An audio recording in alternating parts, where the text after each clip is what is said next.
شد آقا معلومه که خودم پیجو دارم ولی نوتیفاش آفه، من فقط لاگینم توش، یعنی من پیج رو دارم. مگه میشه خودم مثلا پیجو بسم بگم بیا این دست تو، من میرم معرفی میکنم تو هم برو هر غلطی دلت خواست بکن. سلام و درود، به کانال 8 نیوز خوش اومدید.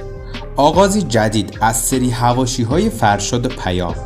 حواشی‌های این دو نفر معلوم نیست به کجا ختم میشه، چون حرف هر کدومه که بشنوید میگید همون راست میگه. پس قضاوت با خودتون. حتما دکمه سابسکرایب رو بزنید و تا آخر ویدیو همراه من باشید. فرشاد ویدیویی تو کانال خودش گذاشته و تو اون تمام حواشی رو میخواد ببنده. اما اگر نمیدونید داستان از چه قراره، ما چند تا ویدیو در این باره گذاشتیم که تو کانال هم هست. آقا خلاصه حرف فرشاد تو این ویدیو طولانی اینه که من کاری رو که برای پیام کردم، گاه هم بیشتر. حالا ببینید خودتون. شد آقا معلومه که خودم پیجو دارم ولی نوتیفاش آفه، من فقط لاگینم توش، یعنی من پیج رو دارم. مگه میشه خودم مثلا پیجو بسم بگم بیا این دست تو، من میرم معرفی میکنم تو هم برو هر غلطی دلت خواست بکن، هر چی خواستی به مردم بگو. نه، منم میام تک و توک یه رو در میون، یه هفته در میون، یه نگاهی میندازم، یه چشی میندازم، یه اعلانی میکنم. داشتم تعرفه تبلیغاتی راجع به یوتیوب، یعنی به من پیشنهاد داد که آقا بیا تبلیغاتو توی یوتیوب هم بیار، یه تعرفه بنویس برای یوتیوب. گفتم اوکی، ویدیوی عادی یه بار طرفو تبلیغ کنم وسط ویدیو 15 تومن، دو بار 25 تومن. ویدیو با موضوع خاص ویو بالا یک بار وسط ویدیو 30 تومن، دو بار 50 تومن. وسط ویدیو یعنی چی؟ یعنی ویدیو پاز میشه سلام بچه‌ها اسپانسر این برنامه فلان شرکت فلان کمپانی فلان چی. بحث یوتیوبر نبود، یوتیوبر قرار نبود من معرفی کنم. ویدیوی همکاری با بقیه یوتیوبرها با ویو بالا، یعنی مثلا چه میدونم با پوتک دارم یه ویدیو سعی کن نخنده میگیرم قرار 600 700 هزار تا ویو بخوره، یک بار وسط ویدیو بگم 60 تومن. اون موقع دلار 50 52 تومن بود فکر کنم، یعنی مثلا بیشتر از $1000 میشد. یوتیوب ویدیو بگیره اونم بذاریم طرفشو به نظرت. نمیدونم این کار درست هست توی یوتیوب یا نیست. میگه که یه یوتیوبر بیاد که به پول بده باش ویدیو بگیری. بلاگرها طرف بلاگریشون فرق میکنه، مثلا میگن طرف ما 15 تومنه، برای بلاگر بخوایم تبلیغ کنیم 25 تومن. من بهش گفتم نه، کلا چنل یوتیوب تبلیغ کردن و شخص تبلیغ کردن اینا به نظرم نباشه، کلا کاملا تو حرفه ما غیر حرفه‌ایه. البته نظر شخصی شما بگو نظرتون. منظورم اینه ویدیو مشترک میشه. منظور من ویدیو مشترک بود، مثلا من بیام با تو ویدیو مشترک بگیرم. بعد حرف از ویدیوی مشترک زد، یعنی میگه نه منظورم اینه. خب منم همین رو گفتم نه دیگه بدتر. من میگم حتی تبلیغ شخصم نذاریم وسط ویدیو، چه برسه دیگه یکی بیاریم باهاش ویدیو بگیر. که من گفتم که آره اصلا حتی هیچ شخصی چه وسط ویدیو من اسمشو بیارم چه خودش بیاد باش ویدیو گم نداشته باشه. خلاصه گذشت و یکی دو تا تبلیغ اینستاگرام برای من فرستاد. استوری اول اینو بذار، استوری دوم اونو بذار. اینا رو من هنوز پولاشو ندیدم اینا رو شرکتشون پولو گرفته، هنوز داره به من پول. یه مقدارشو تسویه کردم ولی نصفشو هنوز بهم نداده. آقا یهو 3 نوامبر به من پی ام داده سلام ستونم ولت تتر بده. من فکر کردم میخواد پول تبلیغ قبلیامو بهم بده. گفتم سلام ستو بفرمایید ولت تقدیم شما. $1536 برای من زده. براش نوشتم دستت درد نکنه، فقط چی بود 100 میلیونیه چقدر میشه این؟ نوشت 1536 معادل 80 میلیون تقدیم، یعنی که 20% خودشو برداشته 20 میلیونشو 80 میلیون برای من زد. ویدیو همکاری با یوتیوبرها بود.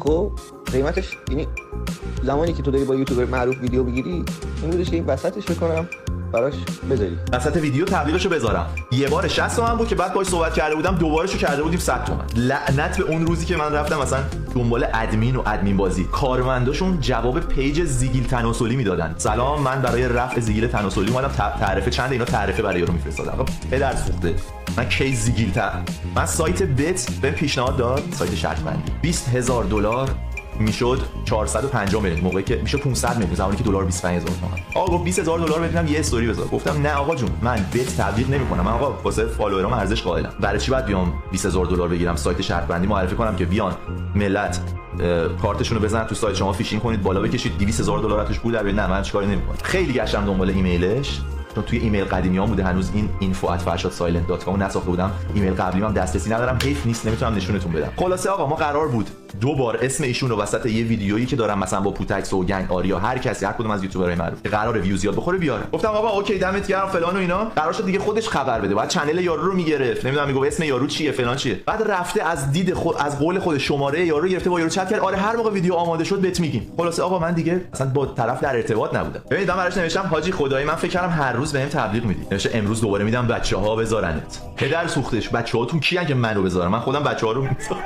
نوشتم خیلی اوضاع خیته آخه 150,000 درهم ضرر کردم رو اجاره مغازه. اینجا تازه من 5 ماه مثلا ضرر کرده بودم. بچه‌ها من مغازه‌مو 1 می اجاره کردم بعد 4 ماه بهم وقت داده بودم بسازم. بعد 4 ماه از 1 سپتامبر اجاره‌ام شروع شد. فکر کن 1 جون سال بعد آماده شد. 9 ماه اجاره من از جیب دادم. نزدیک $100,000 من ضرر کردم فقط به خاطر بی تجربه‌ای که دفعه اول حالا داری بیزنس راه میندازی تو دبی، نمیدونی چه جوریه کارهای اداریش. هی کارم عقب افتاد و من هی اجاره از جیب دادم. پس خب میام $10 میلیون کلا $2,000 اونم تازه $1,536 از $1,920 بقیه‌اش من ادمین گرفت. شاید اول $2,000 بهم داده بود یه ذره فشارم کمتر. خلاصه آقا من دیدم که بعد یه مدت خود اون بنده خدا به ظاهر محترم، واقعا ظاهرش محترم، ایمیل داد به من. بعد من ریپلی کردم گفتم ببخشید و فلان و اینا، آیدی تو برام بذار اصلا با خودم در ارتباط باش، بیا داداش پیش خودم فلان اینا. نوشت سلام فرشاد جان. نوشتم سلام عزیز خوبی، تعریف کن ببینم اون ادمینای بی‌کفایت چیکار کردن. واقعا بی‌کفایت بود. کسی که زیگیل تناسلی جواب میده، پول تبلیغات ما رو نمیده، از این بنده خدا پول گرفته، بعد برای من اطلاعاتش حتی نگفت کیه طرف، نگفت چنلش چیه. آره مثلا چرا خودم نپرسیدم، چون گفت که قراره هماهنگ کنم باهاش، بگه نمیدونم چنل تازه داره میسازه چیکار داره، نفهمیدم، نمیدونم حالا شاید از قبل ساخته بود. گفتم من میدونم یه واریزی تتر داشتیم ولی نمیدونم واسه چی بوده. خودتو باید میدید. میگفتم بچه‌ها برید اینو ببینید، یه ویدیوهاتو باید وسط ویدیو میدید. منظورم این بوده، یعنی من که میدونم اون پول برای تبلیغی که دوبار وسط یوتیوب یه اسم بیارم گرفتم. مرسی قربونت فرشاد جان، خودت خوبی؟ والا داداش قضیهش طولانیه. من خلاصه‌شو تو اون ایمیل فرستادم. گفتم تبلیغ چنل خودت بوده؟ نوشت آره. واسه چنل یوتیوب. اون واسه چنل واسه چی؟ نوشت اگر میتونی فرشاد یه تماس بگیر راحت‌تر حرف بزنی. گفتم همینجا وایس بده. شماره ما رو ول کن. تو رو جون هر کی. که میگم به ظاهر محترم بچه‌ها. این آقا فوق‌العاده تو مسیج و پی ام و اینا محترم بود کامل. یعنی با ادب حرف میزد، اوکی بود. هیچ بی‌احترامی نمی‌کرد. آدم صبوری بود. ولی حالا میرسیم به پایین‌ترش. سلام فرشاد جان، امیدوارم حالت خوب باشه. داشت واقعیتش فرشاد جان من 26 اکتبر یه مسیج فرستادم. 4 دقیقه وایس داده. 4 دقیقه 15 ثانیه. کانتی که خودت گفته بودی برای تبلیغات و حالا برای همکاری. بعد ایشون به من گفت که آره پیج رو بفرست ما ببینیم چک کنیم، اگه ما تایید کنیم مبلغ واسه میفرسته. بی خود کرده که اون گفته پیج رو بفرست. اون باید پیج اوکی بفرست، بعد بفرسته برای من تایید کنم. اون کی هستن که بخواد اون تایید کنه؟ من پیج یوتیوبم بعد فرستادم، بعدم ایشون مبلغ برای من فرستاد. بعد حالا بعدش من سوالی داشتم که پرسیدم که مثلا میشه همکاری که ویدیو مشترک ساخت و اینا. نه ویدیو مشترک ساخت نداریم. ویدیو مشترک ساخت نه، ایشون با شما بسته که من دوبار اسم شما رو وسط یه ویدیو پر ویو با یه یوتیوبر بیارم. و بعدش من یه پکیجی رو معرفی کردم که من پکیج ویدیو همکاری با یوتیوبرها و ویدیو با موضوع خاص ویو بالا رو. همکاری با یوتیوبرها نه، همکاری با یه یوتیوبر معروف که تو توش تبلیغ بشی غیر سرت. که من پکیج ویدیو همکاری با یوتیوبرها و ویدیو با موضوع خاص ویو بالا رو انتخاب کردم، اینو میخوام. بس ایشون من گفت که 100 میلیون میشه. خیلی بهت کم گفته. ولی خب حالا که بعد ایشون من گفت میشه $1920. حالا خب روندش میشه 2. نه برای چی روندش کنیم؟ $80 میدید چقدر پوله؟ 8 تا 48 4,800,000 تومان، 2/3 حقوق بنده خودت. چی روند کنیم؟ و ایشون من یه آدرس کیف پولی فرستاد و من این پولو واریز کردم به تتر. و کل این قضیه تو 3 نوامبر قبل سال قبل افتاد. دقیقاً گفتم بهتون 3 نوامبر من پی ام داد گفت این واریزیو بگیر. اوکی. اینجا الان 21 ژانویه. ما 6 دسامبر تازه ساخت گیم سنتر شروع شد. یعنی ما اپرووال از 1 می من اجاره کردم. 6 دسامبر استارت ساخت رو زدیم که شروع کردم اومدم متریال آوردن و اوج شلوغی من این 3 یعنی از دسامبر تا می و جون و اینا که افتتاحیه بود. بعد ایشون به من گفت که آره شما رو خود گذاشتم موبایل که اگه مشکلی پیش اومد یا اطلاعات نیاز داشتیم بتونیم با در تماس باشیم. من شماره‌مو گذاشتم. ولی متأسفانه بعد از اون دیگه خبری نبود. یعنی من هیچ مسیجی هیچ تماسی دریافت نکردم.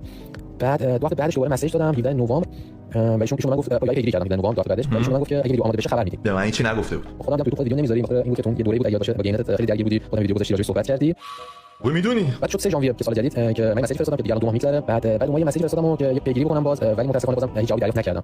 ولی می‌دیدم که ایشون آنلاین میشه ولی باز جواب نمیده. خب فکر کردم حتما سرش شروع کردن تعداد کسایی که مسیج دیگه میدن خیلی خوب زیاده بوده. همین حالا حواسش زیاد چیز ندیده و بعدم دوباره یه مسیج یادگاری گذاشتم بعد چند روز که یادگاری کردم گفتم یه مسیج فرستادم و هنوز اصلا جواب دریافت نکردم.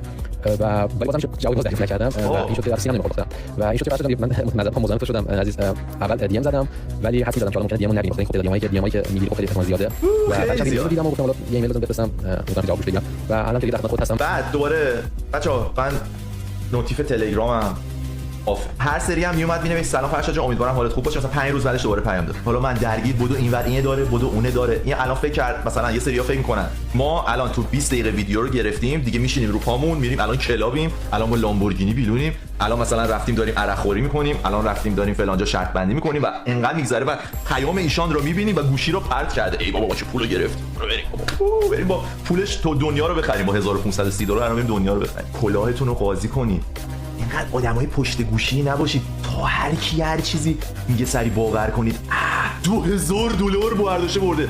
کاش $2 میلیون میزدم به جیب بعدم دیگه کلا همه چی رو تعطیل میکردم اینستا می‌بستم و میرفتم. آخه یه پولی باید باشه که آدم ارزش پشت خوردن داشته باشه. مگه میشه همچین چیزی؟ تا پی ام میداد میگم ممکنه بررسی کوتاه بکنی و بهم اطلاع بدی. من خیلی محترمانه می‌نوشتم سلام جان خیلی مخلصیم. 10 سال فکر کنم من کوچیک‌تره. من واقعا ازت عذر میخوام. نزدیک افتتاحیه مغازه است. خیلی دستم بنده ولی مطمئن باش کارتو سریع انجام میدم. یه وقت فکر نکنی یادم میره حواسم از قلبم زد. ببین سلام فرشاد جان. نداداش این حرفا چیه به خدا؟ واقعا درکت میکنم که افتتاحیه مغازه چقدر داستان داره و پر استرسه. فرشاد به خدا آقا اگه کمکی از دست من برمیاد خوشحال میشم کمکت کنم.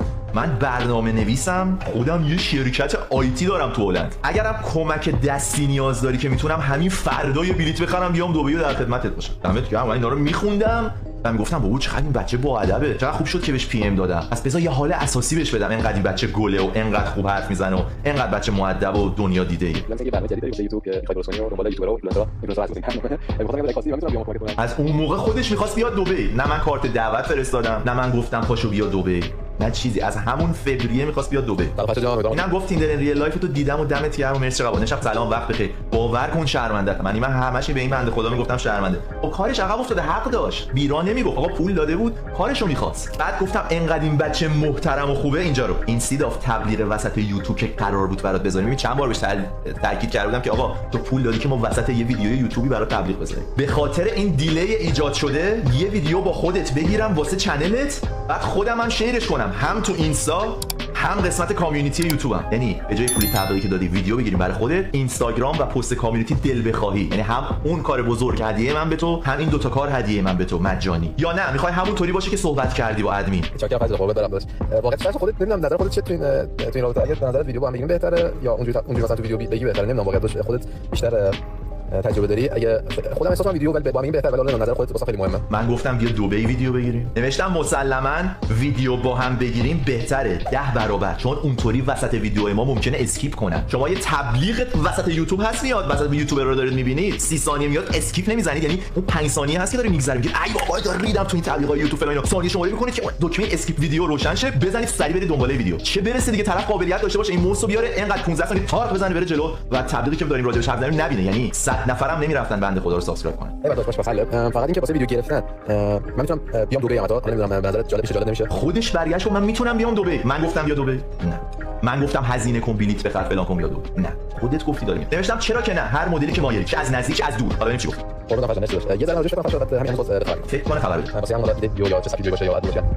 رفت فکرشو بکنه و بیاد. سلام فرشاد جان، خیلی خوبی صحبت بخیر. برداشت. فرشاد من راجعش خیلی فکر کردم. به نتیجه رسیدم که اصلا بیام دبی خیلی نتیجه بهتری داره، خیلی جالب‌تره. حالا اگه وقتش باشه بگو یه تماس کوتاه باشه باشیم یه همانگاه و چیز برنامه‌شو بزنیم خلاص. خب خودش گفت من میام. اگه میگفت آقا همینجا از دور بریم دیسکورد ویدیو بگیریم، من چشم فردا بریم میکنه. خودش رو میام. نشم دم شما گرم دادا، پس اومدن شده خبر بده حتما برادر، من هستم کلا. من هستم اومدی بگی. بعدم بچا این آقا دوست صمیمی من مثلا آریا کیوسف داره پا نمیشه بیاد. یه آقایی که پول داده و قراره خدماتی بگیره. مثلا فرض کنید اومدی رستوران سوپ سفارش دادی آقا. سلام آقا بخش من سوپ می‌خواستم. اگه 10 دقیقه صبر کنی با همون پول سوپ من براتون استیک میارم. آره خب معلومه مگه گاوم بگم نه موافق نیستم. سو استیک قراره برام بیاد استیک گوشت بخورم. حرفای بعضی از این یوتیوبرها هم که مثل اینکه اونجا حضور داشتن و تو دبی. حالا این حرفا رو بشنوید. ما متاسفانه دیر کردیم. فامیل واسه سایه عکس و فیلم که من خودم اونجا بود، برام جلسه سلام پرسی کردم. اونها با صحبت کردم، رفتم بقیه عکس گرفتم، صحبت کردیم، خلاص اینا شبش تموم شد. افتتاحیه دیگه هم رفته بودن. من خودم هنوز وایساده اونجا بود که به فرشاد گفتم که این آقا کیه راستی؟ طرف فامیل جدید مثلا آشنا یه چیزی من بیشتر با صحبت کنم که گفتش برام تعریف کرد. یه پولی پرداخت کرده بود اون ادمی من، آقای فلانی که داستانش برام کامل تعریف کرد و اینا. من فکر کنم اون شب که بچه‌ها خواستن برن فوتبال ببینن و من ماشین نرفتم، ولی خب این آقای مرد خدا رو با خودشون بچه‌ها بردن که فوتبال ببینن. این چیزا که قطعا اگه خب فرشاد نبود بچه‌ها از این درخواست نمی‌کردن، کلا خودشون نمی‌بردنش. روز بعدش بود که من دوباره اومدم گیم سنتر. اونجا کسی نبود، همون ساعت اول کار بود، اول باز شدن گیم سنتر بود که فقط استاف بود که اونجا کار می‌کنن. فقط بودن که من رسیدم اونجا فرشاد بود، من خودم اونجا بود. دیگه نشستیم یک ساعت با هم حرف زدیم، حالا شماره من گرفت، با هم کلی صحبت کردیم. خیلی پسر خوبیه. نمی‌دونم چرا حالا همچین کار کرده، تحت تاثیر چی قرار گرفته، چی خودش فکر کرده، اینجوری گفتن نمک نشستی کرده. کلی پسر خوبی شماره من گرفت، با صحبت کرد. بعد اومدی اونور اروپا اومدی حتما به من بگو قرار بیچش. حتی رفتم اروپا بهم پیام داد، کلی هم دعوتم کرد، داشتم گرم. احساس می‌کنم یکم ناحقیه که یا مثلا یه پکیج حالا به طور مثال $2000 بگیری، حالا خاطر علایش شرایطی نشد چون سرویس رو دریافت کنی. برای جبران یه پکیج خیلی خیلی خیلی با ارزش برداری که حتی مانیتایز درآمدزایی تو باش بگیری، بعد بیا حالا دوباره بگی چرا اون سری اونجا من اون پکیجم این مدلی بوده. خیلی یعنی ریاضی هم حساب خیلی مسئله است. نظرم حقیقتا قشنگ اصلا نبود و احساس می‌کنم بیشتر فقط پول درآمدزایی مانیتایزر بود. حالا می‌فهمم که این قضیه زودتر حل بشه و خودمون دیگه مردم هم دنبال هاشن، یعنی تاپ ویو تاپ همه چیز هاشی درست می‌کنی. راه یک ساله رو داخل دو سه روز می‌ری. فرشاد چطوری شما خوبی داری؟ دادا من این موقع ویدیو که درست می‌کنم گفتم که این وایس بگیرم برای فستیوال شما. والا روز اول که من که واقعا ایشون نمی‌شم، من فکر کنم فامیلتونه. درست شد. خب حالا چیزی که واقعیت دیگه ما که اونجا با بچه‌ها افتادیم، فکر کنم فامیلتونه، با خودت می‌ریم ما داریم ما کلی گند گرفتیم ماشین شده من نگفتم مثلا این یوتیوبر و فلان و اینا. خب ولی جوری که مثلا ما رفتیم شام بردیم، ما رفتیم فوتبال دیدیم، گلیم کشیدیم، گفتیم خندیدیم. چون من از پرسیدم این کی بود، گفتم این کی نمی‌میش، گفت یکی از دوستامه. دقیقاً جواب با ما رفتیم گلیم کشیدیم فوتبال رئال اینا با علیزاده دو بچه خودمون. همه رفتیم نشستیم فوتبال دیدیم، جز خوبی و بگو بخند اینا ما چیزی واقعا ندیدیم. و اینکه این اتفاقی که افتاده برای من عجیبه واقعا. و اینکه دوست ندارم مثلا یعنی این حرفایی که اصلا زده شده نظر من یه ذره معرفتیه. آقا پیام هم اعلام کرده که این ویدیوی فرشادو بدون جواب نمیذاره. خب ما اون رو هم قطعا پوشش خواهیم داد. این بود از حواشی امروز. خوشحال میشم این ویدیو رو لایک کنید و دکمه سابسکرایب رو بزنید تا از حواشی‌های جدید مطلع بشید. بای.